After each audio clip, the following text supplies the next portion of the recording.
प्रणाम करता हूँ, आपकी इस तपोभूमि को प्रणाम करता हूँ और आप सभी के अंदर जो इच्छा है उन सभी को प्रणाम करता हूँ। महाराज जी का बहुत बहुत धन्यवाद कि हमें आप सबके दर्शन करने का लाभ प्राप्त हुआ। महाराज जी ने हमें आमंत्रित किया तो महाराज जी की तपस्या को भी मैं नमन करता हूँ, क्योंकि महाराज जी बड़े तपस्वी हैं, बहुत ही दूरदर्शी हैं।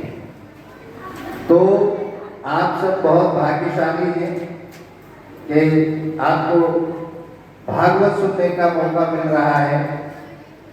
वैसे तो आपको व्यास जी सब कुछ बता ही रहे हैं, पर मैं तो इतना ही कहूँगा कि इच्छा आप सबके अंदर रहती है और आज आपकी इच्छा है अपने कृष्ण भगवान के बारे में जानने की, हमारा जो विरासत है उसको जानने की कि किस प्रकार से हमारी जो भागवत है वो हमें बताती है कि इतने कष्टों के बाद भी श्री कृष्ण भगवान थे, हैं और रहेंगे।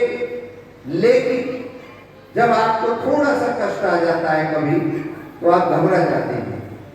अब श्री कृष्ण भगवान जी के तो पैदा होने से ही कष्ट शुरू हो गए थे, पैदा ही जेल के अंदर हुए थे।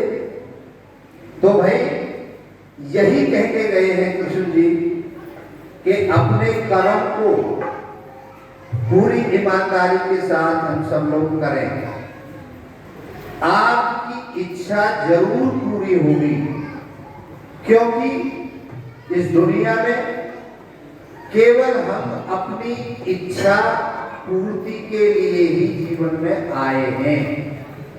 अब इच्छाएं दो तरीके की हैं।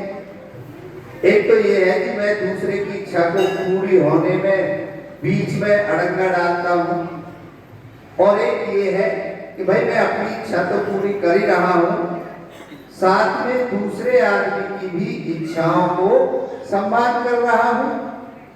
तो लड़ाई किस बात की है इस धरती पे? सदा से, सदियों से। आप विचार करके देखें, सभी विद्वान यहाँ बैठे हैं, माताएं बहनें बैठी हैं, सब विचार करके देखिए, जब आपकी इच्छा पूरी हो जाती है तो आपको सुख मिलता है, सुकून मिलता है, आनंद मिलता है।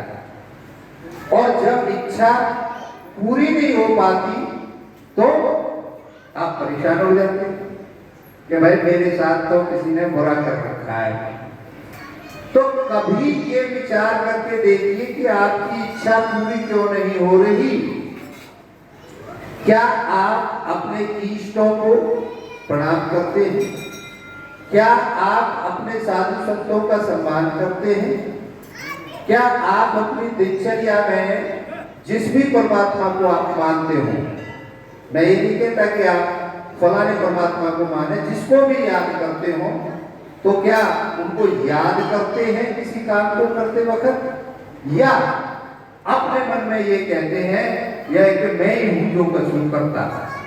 अगर आप ही करता हो तो जन्म आपने तो नहीं दिया अपने आप को, तो जन्म किसने दे दिया हमें?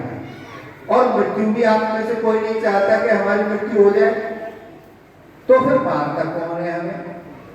तो हमारे हाथ में सिर्फ कर्म है, और उस कर्म को भी हमने ध्यान से करना है, ध्यान से अपनी इच्छाओं की पूर्ति करनी है। हमारे जब आप सब छोटे भी थे, सभी छोटे छोटे से बड़े हुए हैं, तो माँ बाप हमारे बेशक अनपढ़ थे, वो एक बात कहते थे जब रास्ते में आप जा रहे हो, कहीं काम करने जा रहे हो, बेटा ध्यान से करना, ध्यान से करना। वो ध्यान क्या है? हमारी बहुत सी इच्छाएं इसलिए पूरी नहीं होती कि हम ध्यान से नहीं करते। अगर हम ध्यान से करें, ध्यान किसका? अपने कर्म को हम ईमानदारी से करें, अपने जो भी हम जिनको भी मानते हैं, परमात्मा को, ईश्वर को, हनुमान, जिस भी धर्म में जो रहता है, वो उसकी आराधना के साथ, उसको समर्पण के साथ समर्पित करके अपनी बात को शुरू करें। तो मैं यही कहूँगा, ज़्यादा अब आपका टाइम हो रहा है और व्यास जी के धैर्य को नमन करता हूँ कि हमें बोलने का मौका दिया, आपकी बड़ी मेहरबानी। और आप सबके लिए मैं तो यही कामना करूँगा इस तपोभूमि में, क्योंकि मैं पहले भी आया था, कई बार आया हूँ, क्योंकि बड़े अजीज हैं हमारे महात्मा जी, ब्रह्ममुनि जी, तो इनसे बड़ा हमारा आत्मिक नाता है।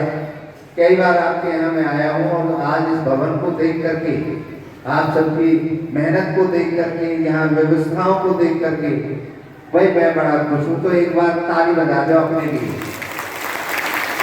बहुत बहुत धन्यवाद। और एक बार पुनः इस तपोभूमि को नमन करता हूँ और धन्यवाद करता हूँ। पूरे संत समाज की